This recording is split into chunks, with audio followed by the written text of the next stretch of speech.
বিশেষ করে ডাব্লিউবিপি এবং কেপি অ্যাসপিরেন্টের জন্য পড়াশোনা কিভাবে করলে খুব সহজেই সিলেবাস শেষ করতে পারবো এবং প্রথম চান্সে চাকরি পাবো। মক টেস্টে নাম্বার আসছে না, ওই 50-এ গিয়ে আটকে যাচ্ছে। নাম্বার কিভাবে বাড়াবো, প্রিভিয়াস ইয়ার কোয়েশ্চেন কোথা থেকে পাবো, সেই কোয়েশ্চেন দেখলে আদৌ কি কোনো লাভ হবে? এবং লাস্টে একটা সুইট সা অ্যানাউন্সমেন্ট আছে, সো অবশ্যই লাস্ট পর্যন্ত দেখবে। তো চলো শুরু করি প্রথম থেকে। Hey everyone, hello and welcome back. WBP এবং কেপিতে যারা এবার এক্সাম দিচ্ছ তারা অবশ্যই, আমি জানি তোমরা খুব সিরিয়াস, কারণ তোমরা রাজ্যের হাল, চাকরির হাল দেখে নিয়েছো। তাদের সবারই এবার মনোভাবনা হয়ে গেছে, হয় এবার নয়তো নেভার। সো এই মনের সংকল্প নিয়ে যদি পড়াশোনা করো, অবশ্যই চাকরি তোমার কেউ আটকাতে পারবে না। সো আজকে অত্যন্ত একটা গুরুত্বপূর্ণ টপিক নিয়ে তোমাদের সামনে এসেছি। অনেকে কোয়েশ্চেন করছো যে জিকে আমি কিভাবে পড়ি। সো জিকে আমি একটা বই ফলো করা বলতে যে কোনো বই তুমি ফলো করতে পারো, সেটা ব্যাপার না, কিন্তু জিকের প্রতিটা লাইন ধরে ধরে পড়তে হয় না। কিছু কিছু মেন টপিক পড়ে সেটাকে বারবার রিভাইজ করলেই নাম্বার মোটামুটি চলে আসে। এবার যারা ফার্স্ট টাইম এক্সাম দিচ্ছ তাদের পক্ষে কখনোই সম্ভব না এক্সাম প্যাটার্ন কেমন হয়, কোথা থেকে বেশি কোয়েশ্চেন আসে, কোথা জাস্ট একটু হালকাভাবে টাচ করলেই হয়ে যায়। সো এইসব নিয়েই আজকের ভিডিও। আমরা বিশেষ করে প্রিভিয়াস ইয়ার কোয়েশ্চেন নিয়ে কথা বলবো, বিকজ প্রিভিয়াস ইয়ার কোয়েশ্চেন থেকেই স্টেট লেভেলের যে সমস্ত এক্সাম, বিশেষ করে পুলিশ ডিপার্টমেন্টের যে সমস্ত এক্সামগুলো আছে, জিকে প্রচুর রিপিট হয় এবং ম্যাথ, রিজনিং প্যাটার্ন প্রচুর রিপিট হয়। শুধু ডাটাগুলো চেঞ্জ হয়, বাট প্যাটার্ন সেম থাকে। সো তোমরা যদি প্রিভিয়াস ইয়ারকে ভালো করে একটু ফলো করতে পারো, পাস মার্ক নিয়ে কোনো টেনশন করতে হবে না।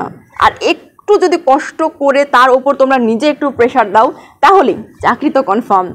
সো এবার যদি তোমরা প্রিভিয়াস ইয়ার গুগলে সার্চ করো, সব পেয়ে যাবে।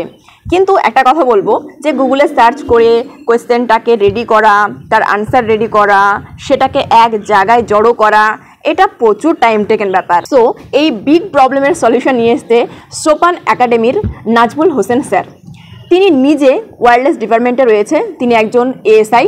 তিনি এবং তার টিম মিলে ডাব্লিউবিপি ওয়ারিয়র নামে 4খানা ইবুক লঞ্চ করেছেন, ম্যাথ, রিজনিং, ইংলিশ এবং জিকে, প্রতিটা পার্ট আলাদা আলাদাভাবে। 2005 থেকে 2024 পর্যন্ত যে সমস্ত WBP constable, lady constable SI, KP constable, lady constable SI এবং এক্সাইজ কনস্টেবলের যে সমস্ত এক্সাম হয়েছে, সমস্ত এক্সামের কোয়েশ্চেন তারা নিজেরা অনেক কষ্ট করে তোমাদের জন্য সেই কোয়েশ্চেনগুলোকে চ্যাপ্টার ওয়াইজ পরপর সাজিয়েছে, যেন তোমাদের কোয়েশ্চেন প্যাটার্ন বুঝতে এবং কোথা থেকে বেশি কোয়েশ্চেন হয়, কোন টপিক ইম্পর্টেন্ট সেগুলো বুঝতে সুবিধা হয়। এখানে শুধুমাত্র কোয়েশ্চেন নয়, জিকের ফুল ডিটেলস আনসার দেওয়া রয়েছে এবং সেখান থেকে আরও যদি কিছু ইম্পর্টেন্ট কোয়েশ্চেন থাকে সেগুলো নোটেড করা হয়েছে। তুমি যদি এই বিগত 20 ইয়ার্সের কোয়েশ্চেন ফলো করতে পারো, জিকের 60 to 70% কমন পেয়ে যাবে। ম্যাথ আগেই বললাম টাইপ সেভ, শুধু সেই টাইপগুলো যদি তুমি ধরে প্র্যাকটিস করো, আরামসে 60 to 70% কমন পেয়ে যাবে। আর ইংলিশ তো মাত্র 10 মার্ক, সেখান থেকে আশা করছি 40-50% এমনি পেয়ে যাবে। তাদের ম্যাথের ক্ষেত্রে আমি একটা খুব ভালো জিনিস লক্ষ্য করলাম, ফার্স্টে কোয়েশ্চেন দেওয়া আছে, যেমন এমসিকিউ যেমনভাবে এক্সামে থাকে ঠিক সেমভাবে তুমি সেটা করলে, যদি হলো তাহলে আনসার মেলানোর জন্য, বা যদি না হলো তাহলে কোয়েশ্চেনটা কিভাবে সলিউশন করা হয়েছে তার শর্ট টিক্স পেজের নিচেই কিউআর কোড স্ক্যান করলেই তুমি তার ফুল ডিটেলস সলিউশন পেয়ে যাবে। এখন তো প্রচুর হাইলি কম্পিটিশান, এটা যারা সিরিয়াসলিভাবে প্রিপারেশন করছো অবশ্যই তোমরা এতদিনে বুঝতে পেরে গেছো। তাই এক্সপেক্টেড কাট অফ যদি বলি, মেয়েদের ক্ষেত্রে 55 to 60+ এবং ছেলেদের ক্ষেত্রে 65 to 70+ একদম সেফ স্কোর। তোমরা যদি এই স্কোরকে টাচ করতে পারো তাহলে অবশ্যই তোমাদের ইন্টারভিউ নিয়ে আলাদাভাবে আর ভাবতে হবে না। ইন্টারভিউতে যদি সামান্য কিছু নাম্বার দেই, তোমরা অবশ্যই ফাইনাল প্যানেলে সিলেক্ট হয়ে যাবে। আমাদের মেন টার্গেট অবশ্যই মেন এক্সাম হওয়া দরকার, কারণ মেন এক্সামে তুমি ভালো স্কোর করতে পারলে তোমার আর কোনো টেনশনের কিছু থাকবে না। সোপান একাডেমি অবশ্যই একটি ভালো পদক্ষেপ নিয়েছে, সমস্ত কোয়েশ্চেনকে এক জায়গায় চ্যাপ্টার ওয়াইজ করে। যদি তোমরা দোকান থেকে বা অন্য কোথাও থেকে নিতে যাও সেটা অনেকটা বেশি কস্ট পড়ে, তো এরা কি করেছে, পিডিএফ করেছে যেন তোমরা খুব কম প্রাইসের মধ্যে এটা পেয়ে যাও। এই পিডিএফের প্রাইস মাত্র 175, যেটা মেয়েদের একটা কাজল কিনতে শেষ হয়ে যায়।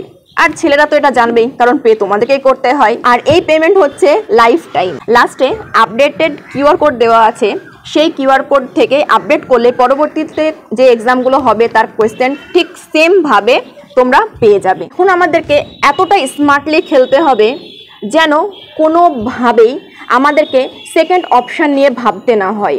যারা সিরিয়াসলি পড়াশোনা করছো, যাদের হয়তো ফ্যামিলিতে প্রচুর প্রবলেম আর মেন্টালি প্রেশার নিতে পারছো না, ফ্যামিলি প্রেশার, এই প্রেশার ওই প্রেশার, তাদেরকে অবশ্যই বলবো যেহেতু কষ্ট করছো আর একটু ধৈর্য ধরো, অবশ্যই তার ফল ভালো হবে।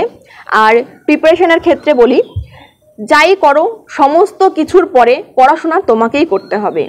কারণ তুমি হয়তো কোনো একটা পিডিএফ নিলে, কোনো একটা বুকস কিনলে, সেটা ভালো মতন আলমারিতে সাজিয়ে রেখে দিলে তার থেকে কিন্তু রেজাল্ট আসবে না।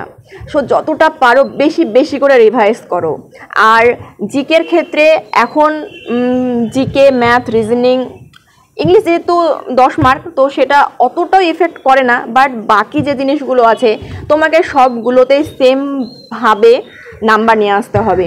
আগের ক্ষেত্রে কি হতো যে হয়তো যে ম্যাথে ভালো, যে সে ম্যাথ জিআই এগিয়ে নিল, বাকিগুলো তো চলে গেল।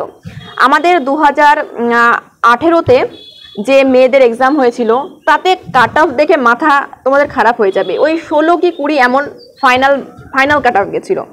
আমি তো ওই কাট অফ দেখে একদম মানে ভেবে নিয়েছিলাম যে হয়ে যাবে, কিন্তু যাই হোক রেজাল্ট ভালোই এসছে। এবং সেটা আমি শুধুমাত্র মেয়েদের নয়, ছেলেদের জেনারেল কাট অফে ক্লিয়ার করেছি। আর সব সময় নিজের লক্ষ্য একটু ওপরে রাখো। যদি তুমি ছেলে হও তাহলে প্রিপারেশান সবসময় মাথায় রাখো যে তোমাকে 90% স্কোর করতে হবে। যদি মেয়ে হও তাহলে তুমি সবসময় টার্গেট রাখবে যেন তুমি ছেলেদের স্কোরে পাস করো, এবং সেটাও অবশ্যই জেনারেল। কখনো সে তুমি যে ক্যাটাগরি হও বা কিছু হও সেটা কখনো মাথায় রাখবে না। সেটা হচ্ছে তোমার একটা সাইডে, যে যদি না হয় তাহলে হয়তো হয়ে যাবে, বাট কখনোই টার্গেটকে নিচে রাখবে না। টার্গেট হাই রাখো, তাহলেই খুব তাড়াতাড়ি নিজের লক্ষ্যে পৌঁছাতে পারবে। ভিডিওটি নিজের কাছের ফ্রেন্ডের সঙ্গে শেয়ার করো যেন তারা এই জিনিসটা মিস না করে। আর বলছিলাম লাস্টে যেটা একটা অ্যানাউন্সমেন্ট আছে, আমাদের ফ্যামিলি খুব তাড়াতাড়ি 5000 হতে চলেছে, তাই আমি একটু ভাবছি যে একটা 5K স্পেশাল কিউএনএ ভিডিও নিয়ে আসবো নাকি লাইভ আসবো।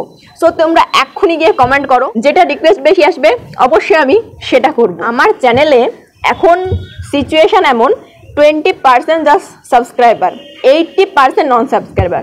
আর একটু সাবস্ক্রাইব করেই দাও না, কি হয় সাবস্ক্রাইব করতে? একটু ফ্যামিলির সঙ্গে জুড়ে যাও, একটা মিষ্টি করে কমেন্ট করো, একটা লাইক করো, একটা শেয়ার করো।